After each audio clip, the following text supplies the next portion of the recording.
ចានេះគឺជាម្ហូបមួយមុខទៀតហើយគឺហៅទឹកគ្រឿងបុកប៉ុន្តែខ្ញុំបុករបៀបស្ងួតអត់មានដាក់ទឹកឲ្យនៅច្រើនដូចយើងធម្មតាយើងធ្វើទឹកគ្រឿងវាមានទឹកច្រើនពីជាងណាតែខ្ញុំធ្វើរបៀបទឹកគ្រឿងស្ងួតបងប្អូនហើយគ្រឿងផ្សំគឺតិចគឺខ្ញុំយកត្រីខខ្ញុំអត់បានប្រើត្រីស្រស់ទេព្រោះថ្ងៃនឹងខ្ជិលបានមានត្រីកំប៉ុងអញ្ចឹងគឺប្រើត្រីកំប៉ុងនេះវិញទៅហើយត្រីនេះក៏ល្អដែរបងប្អូនកោះមកសាច់វាទាំងដុំដូចគ្នាអញ្ចឹងណាចាជាត្រីសាម៉ាន់ហើយខ្ញុំកោះចឹងទៅខ្ញុំអត់យកទេទឹកដែលនៅក្នុងត្រីខហ្នឹងខ្ញុំចាក់ចោលទេ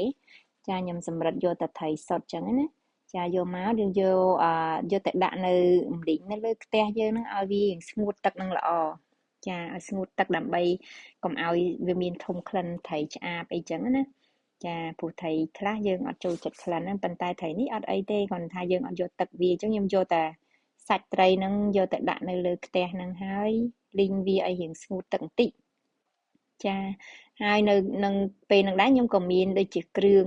ខ្ទឹមសខ្ទឹមក្រហមអីហ្នឹងដែរក៏ដាក់លីងរួមគ្នាតែម្ដងទៅដើម្បីបង្កើនជាតិឈ្ងុយក្លិនឈ្ងុយថែមណាហើយយើងក៏ដាក់គ្រឿងប្រៃផ្អែមចាស្ករទឹកត្រីក្រូចឆ្មាអីតាមចំណង់ចំណូលចិត្តចឹងទៅគឺរបស់ដែលខានបានគឺក្រូចឆ្មាព្រោះឲ្យចង់ឲ្យវាមានជាតិជូរបើអត់មានក្រូចឆ្មាបងប្អូនអាចប្រើទឹកអំពិលទុំជំនួសក៏បានដែរណាចាតែខ្ញុំប្រើក្រូចឆ្មាទៅវារៀងជូរមុតដែរហើយនឹងបន្ថែមក្រូចឆ្មានេះគឺជាក្រូចយើងចំបាច់ទុកចាពេលខែក្តៅអញ្ចឹងខ្ញុំចំបាច់យកទៅខ្ញុំដាក់កកដុំទូចអញ្ចឹងធ្វើជា cube វិញ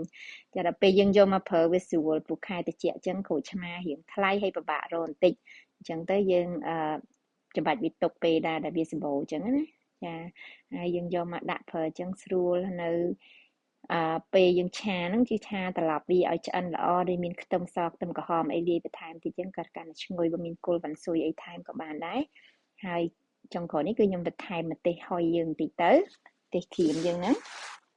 ហើយនឹងសណ្តែកដីបុកចាសណ្តែកដីយើងឆ្អិនហើយយើងបុកវាទុកអញ្ចឹងណាក៏ឈ្ងុយដែរយើងបង្កើនរសជាតិនៅតាមនឹងទៀតហើយបើបងប្អូនចេះញ៉ាំម្ទេសស្រស់ទៅល្អបន្ថែមម្ទេសស្រស់ថែមតិចទៀតទៅ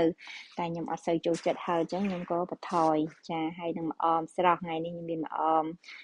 បើមានម្អមមានជីនាងវងជីអីហ្នឹងក៏អាចហាន់ដាក់ថែមបានដែរតែគ្រាន់តែខ្ញុំអត់មានខ្ញុំមានតែម្អមហ្នឹងហើយលើខ្ទឹមបន្តិចបន្តួចអញ្ចឹងខ្ញុំដាក់តែប៉ុណ្្នឹងទៅចាប៉ុន្តែឆ្ងាញ់ណាស់បងប្អូនសាកលើមើលបើអត់ដែរបានធ្វើយកត្រីខមកធ្វើជាទឹកគ្រឿងអញ្ចឹងណា